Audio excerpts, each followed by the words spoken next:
নমস্কার বন্ধুরা, স্মৃতির হেসেলে সকলকে স্বাগত। আজ আমি নিয়ে এসেছি আরও একটি নতুন রেসিপি। দেখুন, আমরা তড়কা বলতে পেঁয়াজ, রসুন, ডিম, চিকেন এই সমস্ত দিয়েই বুঝে থাকি, কিন্তু আজকে আমি বানাবো সম্পূর্ণ নিরামিষ পেঁয়াজ রসুন ছাড়া একটি তড়কার রেসিপি। চলুন শুরু করি আজকের রেসিপিটি। তড়কা রান্না করার জন্য যে উপকরণগুলি আমি ব্যবহার করব সেই উপকরণগুলি রান্নার সাথে সাথেই সঠিক পরিমাপের সাথে আপনাদের কাছে বলে দেব। তড়কা রান্না করার জন্য আপনি যে গোটা মুগ কড়াই ব্যবহার করবেন সেটি প্রথমে ভালোভাবে জল দিয়ে ধুয়ে পরিষ্কার করে নিন, এবং আপনার হাতে যদি সময় থাকে তাহলে সেটিকে ভিজিয়ে দিন সারা রাতের জন্য।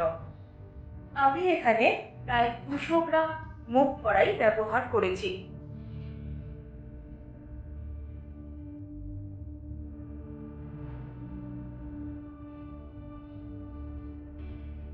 এরপর যে পাত্রে আপনি রান্না করবেন সেটি ওভেনে বসান এবং গ্যাসের ফ্লেম অন করুন।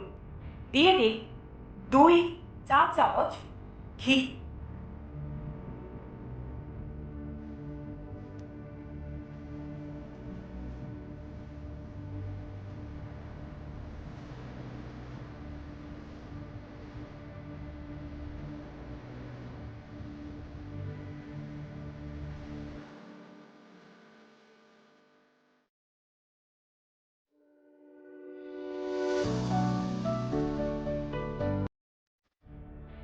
ঘি গরম হয়ে গেলে তাতে দিন জিরে এবং লঙ্কার ফোড়ন।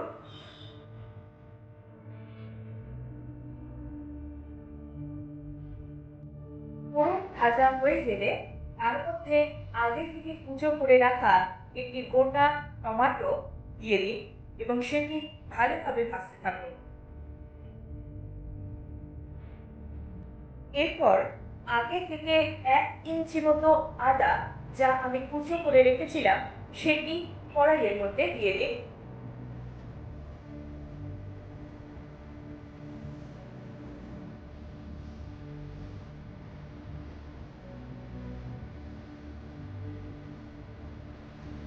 এরপর কড়াইয়ের মধ্যে দিন 1 চা চামচ জিরে গুঁড়ো, 1 চা চামচ ধনে গুঁড়ো, 1 চা চামচ কাশ্মীরি লঙ্কার গুঁড়ো, 1 চা চামচ লঙ্কা গুঁড়ো।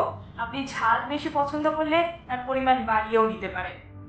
ব্যবহার করুন 1 চা চামচ কস্তুরি মেথি এবং মশলাটি ভাজতে থাকুন। এরপর আগে থেকে সেদ্ধ করে রাখা যে মুগ কড়াই ছিল সেটি দিয়ে দিন পাত্রের মধ্যে।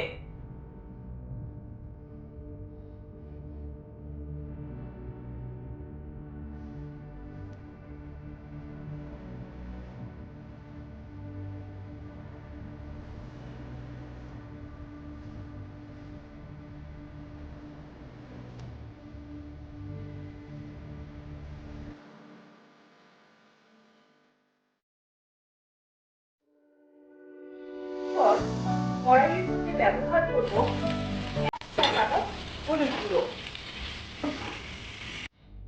সমস্ত মশলার সাথে ডাল কষানো হয়ে গেলে এইবার কড়াইয়ের মধ্যে দিয়ে দেব পরিমাণ মতো লবণ এবং টেস্টটাকে ব্যালেন্স করার জন্য দেব 1 চা চামচ চিনি।